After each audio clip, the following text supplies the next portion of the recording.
começar aqui no geral. Tá, vou falar da placa de ofício também. Vou só começar, só pela ordem aqui, mais ou menos.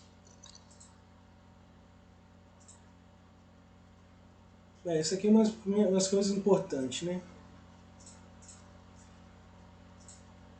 Por exemplo, acabou de falar de transmissor de pressão, né? Ou nível que for, ou vazão. Esse transmissor está no campo. Né? Aí o que acontece? Repara, ele é alimentado do meu controlador e o sinal passa pelo mesmo fio. Isso se chama um sistema 2 fios. Aí o que acontece? Se eu estou pegando aqui um ΔP, desculpa, um ΔP, ou seja, uma diferença de pressão, por exemplo, entre esse ponto 1 e um ponto 2. Aí o que acontece? Eu tenho aqui, por que é a placa de orifício? É um orifício, ó. É concêntrico, eu faço o quê? Uma obstrução nessa tubulação, onde eu provoco um diferencial de pressão entre esses dois pontos aqui, ó. Esse e aqui. Aí o que acontece? A minha vazão, tá, é proporcional à raiz quadrada desse diferencial de pressão. Isso aqui é a vazão, tá? Então, para que serve a placa de orifício? A placa de orifício, FE. F de flow, de vazão, e E de elemento sensor. Ela faz o quê? Ela é só o elemento sensor, tá, que está em contato com o fluido na tubulação, onde eu gero um diferencial de pressão para quê? Repara, ela não mede nada, ela é só o sensor, ela está lá em contato. Mas com esse diferencial de pressão, eu posso usar esse transmissor de pressão aqui, ó, para estimar essa vazão. Deixa eu ver se eu tenho mais um desenho aqui. Eu vou mostrar de novo para o edifício, mas vamos continuar aqui. Então, o sensor é o elemento de medição afetado por um fenômeno corpo-substância que contém a grandeza a ser medida. Isso é o sensor. Repara, eu só estou em contato, eu não estou transmitindo nada. Né? O atuador é aquele que atua, por exemplo, um motor, uma válvula de controle, um trocador de calor. Vamos falar das coisas mais importantes aqui. Isso aqui eu vou sugerir que vocês dêem uma olhada. Principalmente span, range, exatidão e precisão. Por essa figura aqui a gente vê, ó, vamos supor que o centro é o valor verdadeiro que eu quero, tá? É o valor exato da minha medição. Então um instrumento que é preciso e exato ao mesmo tempo, o que acontece? As minhas medidas ficam todas próximas umas às outras. Se for impreciso, ó, aqui é o centro, o valor verdadeiro. Ele é impreciso por quê? Olha, fica muito longe uma da outra, as medições, mas estão em torno da média. Estão em torno da média, por isso que ele é exato. Inexato e preciso. Ó, aqui as medições são todas próximas umas das outras, mas está longe do centro. Ó. Por isso que aqui ele não é exato, mas é preciso. Por que é preciso? Porque fica tudo perto uma da outra. E quando não é exato e não é preciso, ó, eu erro tudo.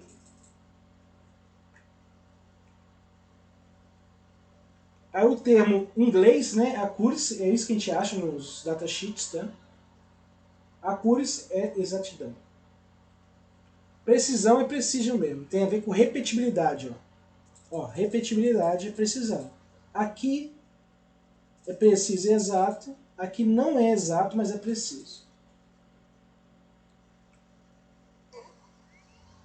Vamos lá, na nossa área de controle a gente tem os sensores, vamos botar aqui transmissores, né, se for eletrônico, e os atuadores. Os atuadores são aqueles que atuam no processo.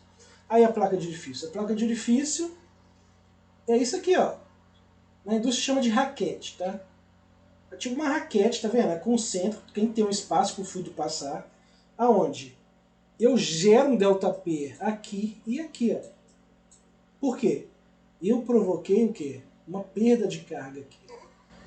Essa perda de carga gera esse ΔP. Se eu tenho esse ΔP, eu consigo estimar a vazão. Qual que é o problema da placa de orifício? Que ela entope. Ela tem essa restrição, ela entope. E outra coisa, como que ela provoca uma perda de carga, eu tenho uma perda de energia aqui, ó. Se esse fluido for sujo, pode entupir mais ainda. Há um jeito para reverter esse problema. É isso aqui, ó. A gente estende, em vez de ser só uma coisa concêntrica, a gente estende isso. Que é o famoso tubo de Venturi. Olha lá. Aqui é o fenômeno de entupimento, turbulência também tem. Mostrando o fenômeno. Aí o que acontece? Quando a gente expande esse orifício, em vez de ser só um orifício concêntrico, ah não, é um tubo em V. Tá? Isso é o tubo de Venturi. Só que como que essa área aqui é maior, tá vendo? Eu estou expandindo isso. Olha lá. Olha o tubo de Venturi. Isso é o tubo de Venturi. Como que o tubo de Venturi é maior, ele é mais caro. Só que ele é mais indicado para quê? Ele é mais indicado para problemas de entupimento, para líquidos sujos. Eu tenho uma menor perda de carga, eu tenho menos perda de energia, só que a placa de orifício é o mais usada. É usada em 60% das aplicações para medição de vazão industrial. Por isso que ela é importante. Né? O outro problema dela é que ela precisa de um quê? Do que a gente acabou de falar. De um transmissor de pressão associado a ela. Para a gente conseguir estimar a vazão. Aqui o transmissor de pressão, vou mostrar aqui agora. Aqui, esse é o transmissor de pressão. Aqui, ó, olha o silício aqui. Isso aqui é tipo um diafragma que vibra. Pressão aumentou, vibrou. Então isso vibra em função do ΔP aqui, ó, da diferencial de pressão que eu tenho aqui. Então, placa de orifício é isso, ó. Esse aqui. Eu tenho um orifício aqui e a minha vazão é em função desse diferencial de pressão aqui, ó. P1 menos P2. Então provoco a restrição para poder medir a vazão. Isso aqui são as tomadas que a gente faz, né? Tomada em flange que a gente fala. A gente coloca um flange para medir justamente os dois pontos. Essa tomada aqui pode ser sem os flanges, pode ser na própria tubulação. Onde que eu começo? Quando é na tubulação, aí tem aqui, ó, 2D. O que é esse D? É o diâmetro aqui, ó. Então a primeira medição é antes, 2D antes, e a segunda é 8D depois. Essas equações não vou cobrar, tá? Só boto porque existe uma complexidade matemática, mesmo sendo possivelmente muito simples, existe uma complexidade matemática sim. Mas isso é o foco de outro estudo, tá? Senão a gente vai ficar aqui resolvendo esse tipo de equação aqui, ó. Ninguém merece. Para isso, existem planilhas que fazem esse tipo de cálculo, onde você insere os dados, tá? Isso aqui é um exemplo de uma placa de orifício. As principais coisas aqui, ó, principalmente o quê? A vazão que eu quero medir, o tipo de tomada, no caso é flange, qual que é o estado físico, líquido ou gás, a temperatura e aí aqui os principais parâmetros. Qual que é o diâmetro do orifício? Na temperatura operacional. Qual que é o diâmetro do orifício a 18 graus Celsius? E esse beta aqui, ó, é o diâmetro do orifício sobre o diâmetro da tubulação. Tipo de coisa não cobra em prova também não, tá pessoal? Mas aqui é importante saber em questão de projeto mesmo de placa de orifício. Tá? Termopar. Termopar é o mais usado também para medição de temperatura. São dois fios, ó, metal 1 em azul e metal 2. Ó. Repara, aonde que eu tenho um metal em contato com o outro, isso aqui, ó, a gente tem uma junta que a gente fala, onde isso aqui é a junta de medição, onde que eu vou colocar em contato com o meu fluido, por exemplo. Aqui, ó, existe uma outra junta que é a junta de referência. Seria meu 0 graus Celsius, tá? Ou junta fria. Eu meço aqui, ó, nessa junta. E o legal do termopar é que ele gera o quê? Esse diferencial de quê? De tensão. Isso é muito interessante, porque se eu tenho tensão, eu consigo passar isso para o meu... É um sinal elétrico, isso já. Então eu já tenho o sinal de tensão, eu mando isso para onde? Para o meu CLP lá. Acabamos de fazer um projeto disso, né? Depois eu faço de novo. Existem vários tipos de termopar, tá? Isso, qual que é esse tipo que a gente fala? Depende do metal que está sendo usado. Sendo que o mais usado é o tipo K. Se eu não me engano, alumínio e cromo. Esqueci.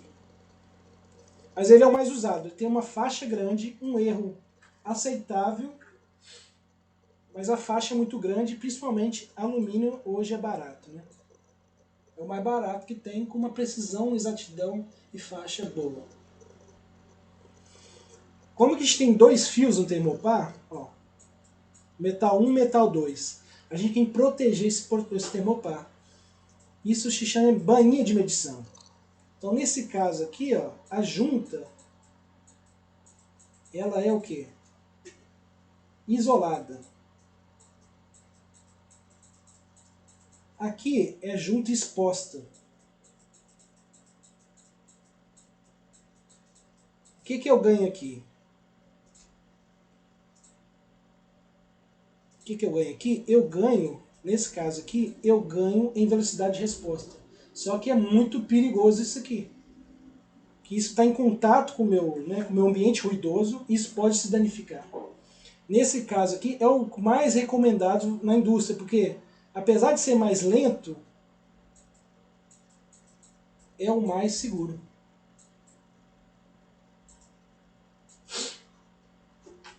E por fim, que é o meio termo dos dois, é a junta aterrada.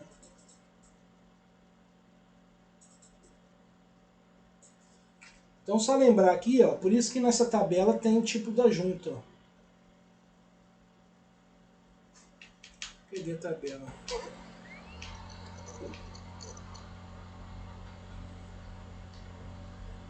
Eu não botei a tabela aqui não, mas tudo bem. Termopar tem esse formatinho aqui, tá vendo? Isso aqui é o que? É o cabeçote dele, tá? E aqui é o poço. Porque eu tenho, como que são dois fios, esses fios geralmente são caros, tá? A gente tem que proteger esse termopar. Então aqui, ó, o cabeçote é onde que sai a conexão elétrica que vai para o meu CLP. Isso que eu já falei, né? A junta fria e a junta quente, né? A junta quente está aqui, a junta de medição. Um problema de termopar, ó, o sinal de tensão é baixíssimo. Isso é ruim porque eu tenho muita perda. Isso me obriga a ter cabeamento próprio para termopar e cartão de entrada próprio, tá? Os IOs próprio para termopar. Então, eu tenho aqui, eu quero medir a temperatura, sendo que essa temperatura, a temperatura é em função daquela tensão pequena que é gerada ali, né? E cada tipo K, por exemplo, cada termopar tem uma curva dessa aqui. Então alguns são mais, né, quanto mais reto, melhor, né? Quanto mais reto, melhor. Uma última coisa sobre o termopar, que como eu falei, ó, o cabeçote dele. Isso aqui é o poço. Onde eu tenho essa dimensão 1 é o quanto eu insiro na tubulação. Para quê? Quanto maior a tubulação, geralmente mais eu insiro. Maior essa dimensão 1 aqui. E o cabeçote tem a função que de eu não ter perda. Esse calor aqui do ambiente pode vir aqui para dentro, isso pode atrapalhar a medição. E principalmente proteção elétrica. Como que eu estou vendo tensão aqui, ó, são dois fios que estão aqui. Então tem dois fios termopar. Qualquer temperatura que vem do ambiente para cá dentro vai atrapalhar a minha medição.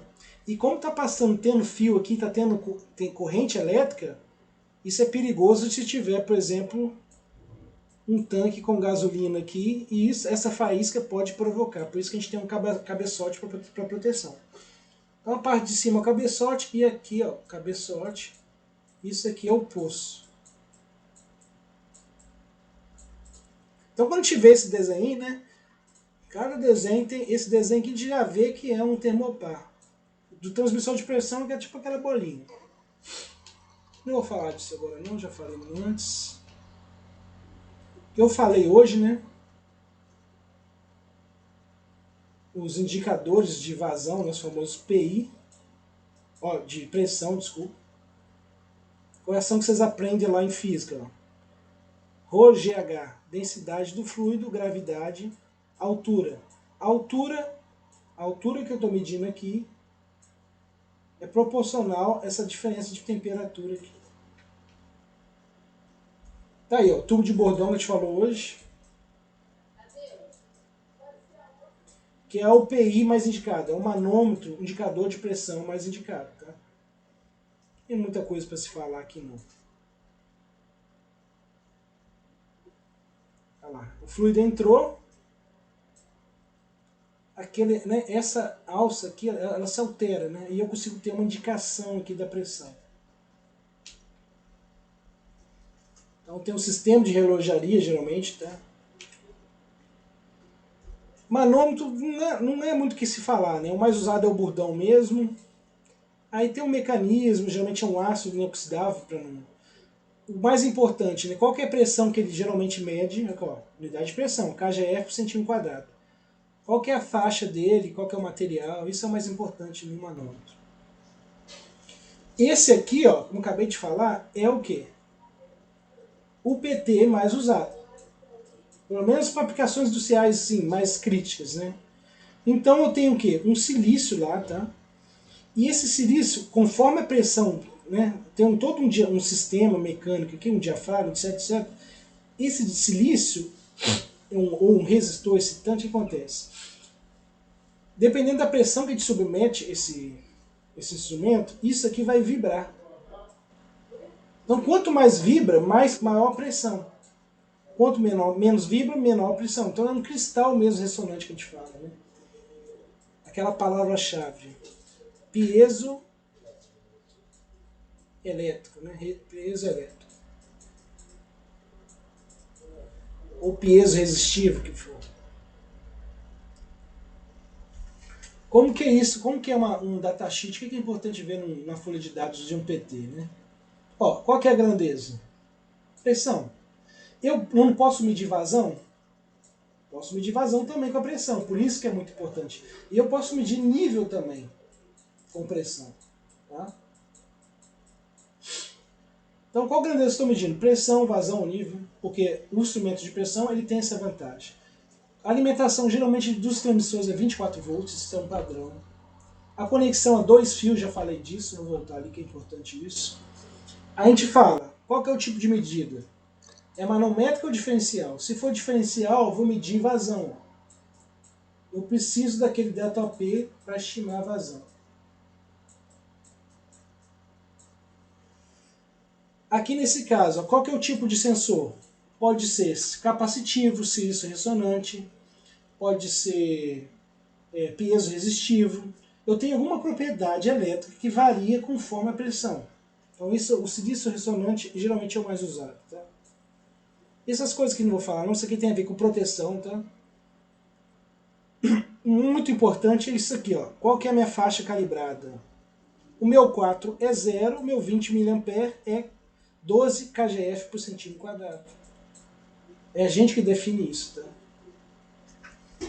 Outra coisa bem importante, ó, exatidão, já falei que é exatidão, precisão, erro.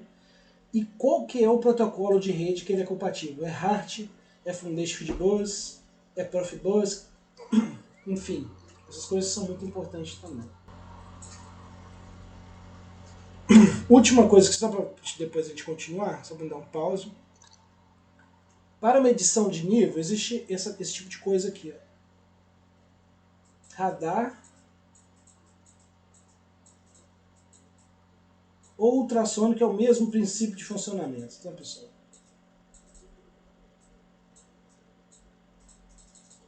Então como que funciona isso? Eu emito uma onda, essa onda bate na superfície do meu líquido, volta. Então, velocidade é igual ao quê? Distância sobre o tempo. A distância dessa onda, ela é conhecida. A velocidade da luz é 300 mil metros por segundo. Ela é conhecida. Se for de um radar, um sonar, o que for, essa velocidade já é conhecida. E o que eu quero medir é o quê? Eu quero medir a distância. Então, se eu meço esse tempo, distância é igual velocidade vezes o tempo. Então, se eu tenho a velocidade que é fixa e meço esse tempo que a onda bate e volta, eu tenho aqui a distância. Aí aqui eu mando esse sinal para onde? Geralmente um protocolo de rede digital, tá? Não é obrigatório, mas geralmente é digital. Eu mando lá para o meu DI, né? Meu cartão digital de entrada, ó, digital.